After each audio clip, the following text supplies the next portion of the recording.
Dans notre paracha, Yaakov se marie avec Léa et avec Rachel. On ne va pas rentrer sur le détail. Et Rachel, après, elle voit que déjà Yaakov Avinu a eu de sa sœur Léa 4 enfants, Reuven, Shimon, Lévi et Yehuda.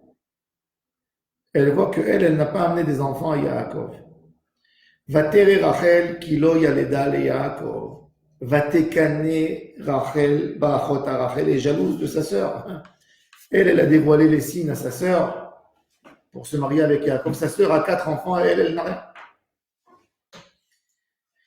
Elle supplie Yaakov et lui dit Havali banim, donne-moi des enfants. Veim aïn meta anochi. Si tu ne me donnes pas des enfants, je vais mourir. De là, nos sages ont appris dans le Talmud qu'un homme qui n'a pas d'enfant, il est considéré comme un mort.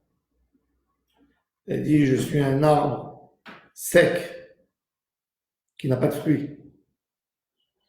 Elle supplie Yaakov, comme que nos sages nous disent, elle lui dit, ce comportement que tu fais avec moi, est-ce que c'est ça le comportement que ton père a eu avec ta mère? Quand ta maman n'a pas eu d'enfant, Rivka, Yitzhak a prié pour sa femme. Et toi, pourquoi tu pries pas pour moi?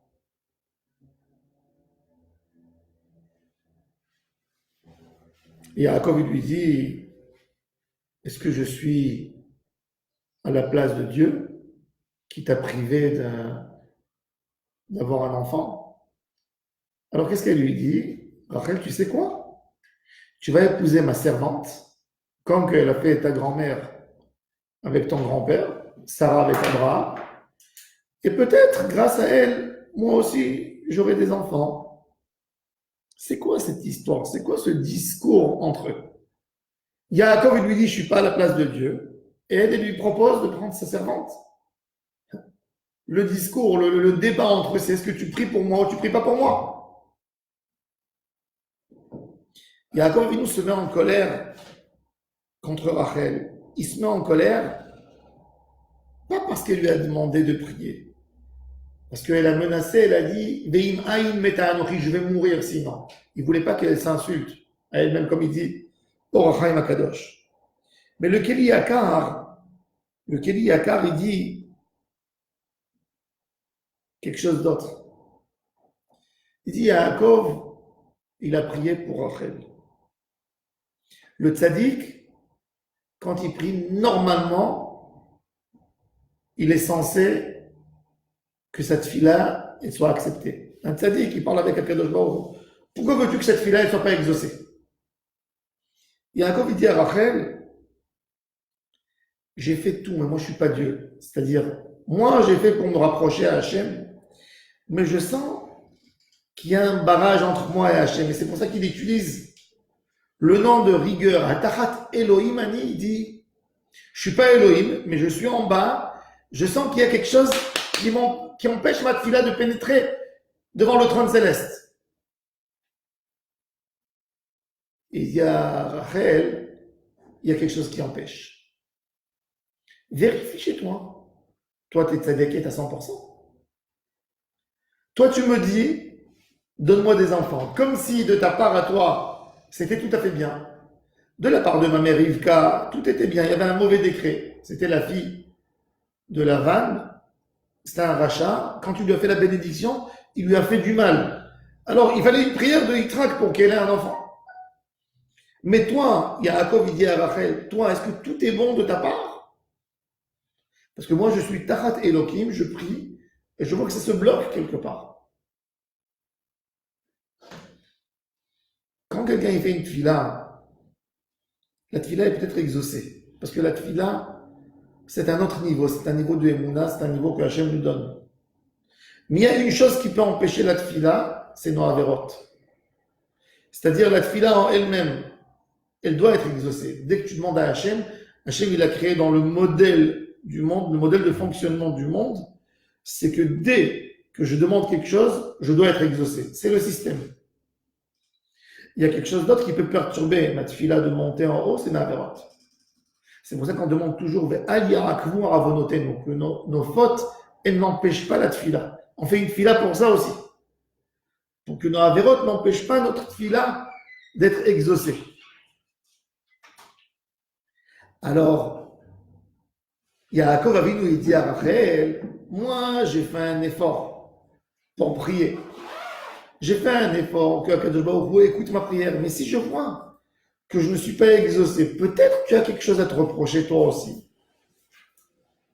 C'est moi qui t'ai empêché l'enfant, c'est pas moi. Moi, de ma part, j'ai fait la tfila. C'est pour ça qu'il dit, c'est pas moi qui t'ai empêché l'enfant.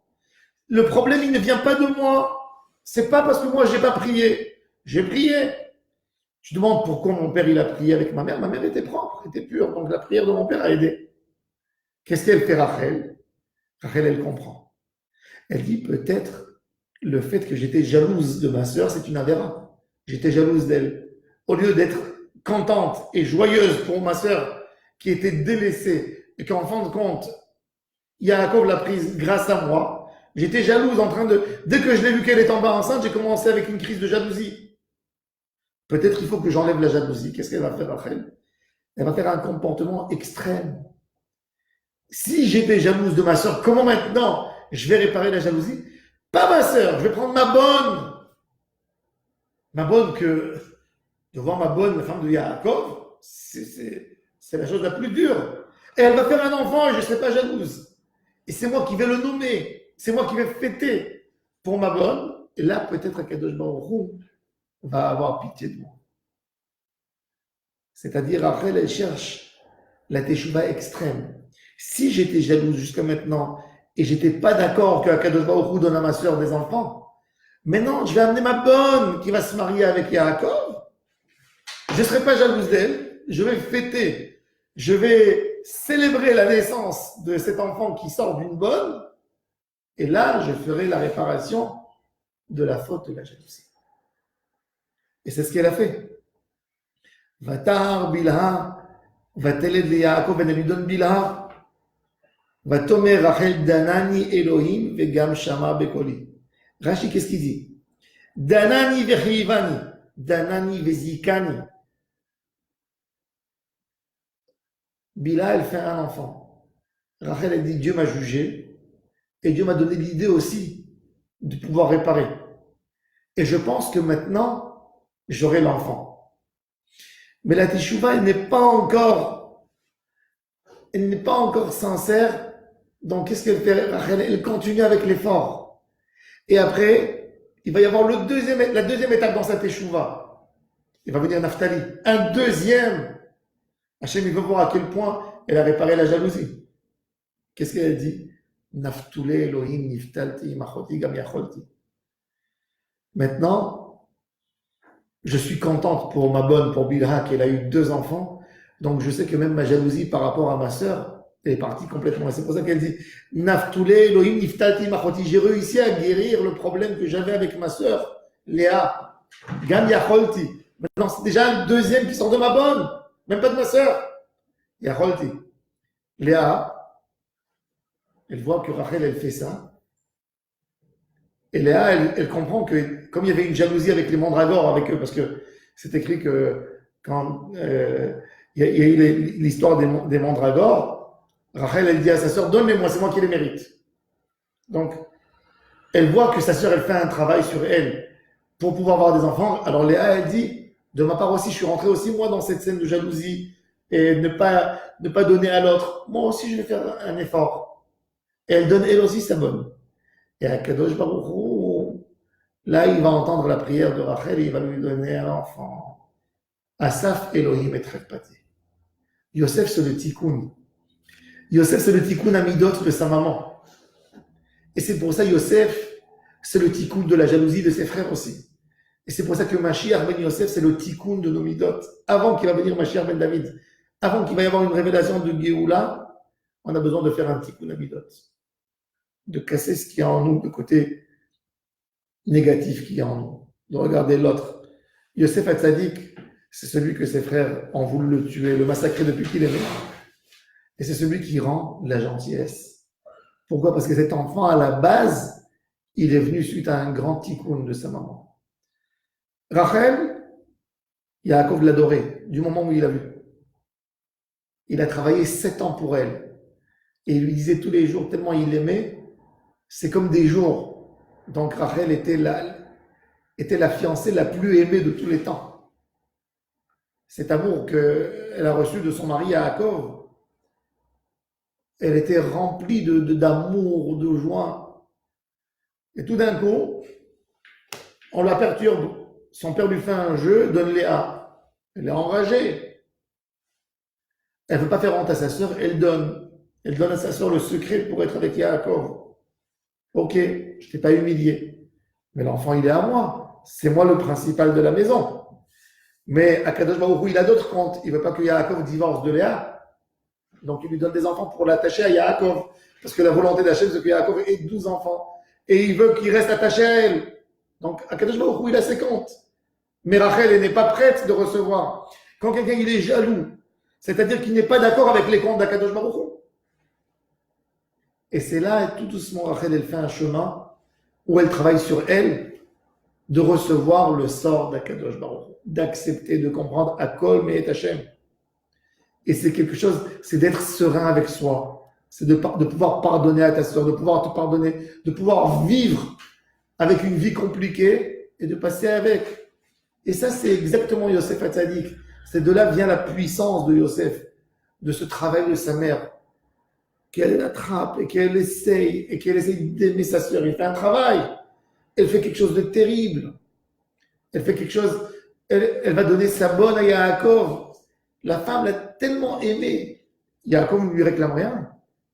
Il ne met pas de pression pourquoi il n'a pas d'enfant. L'or pas de l'eau, il a déjà des enfants. Mais elle fait un travail avec elle-même pour pouvoir arriver, et c'est comme ça qu'une Géoula, c'est comme ça qu'un Yosef Hatzadik, il vient dans ce monde et il éclaire le monde avec sa force de midot Torah, de midot exceptionnelle. Voilà. Il faut savoir que chaque mida, bonne mida qu'on a fait dans ce monde, elle nous aide à évoluer. On gagne pour toute une génération. Quand quelqu'un il t'a fait du mal et tu te tais et tu sais pardonner, quand tu te renforces, tu n'es pas jaloux, tu guéris pas avec toi, tu guéris toutes les générations à venir. Ça, c'est la force d'un geste que Rachel Imenu a fait à l'époque. On le sent jusqu'aujourd'hui.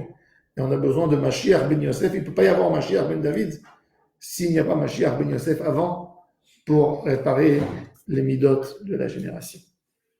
Bonne journée à toutes et à tous.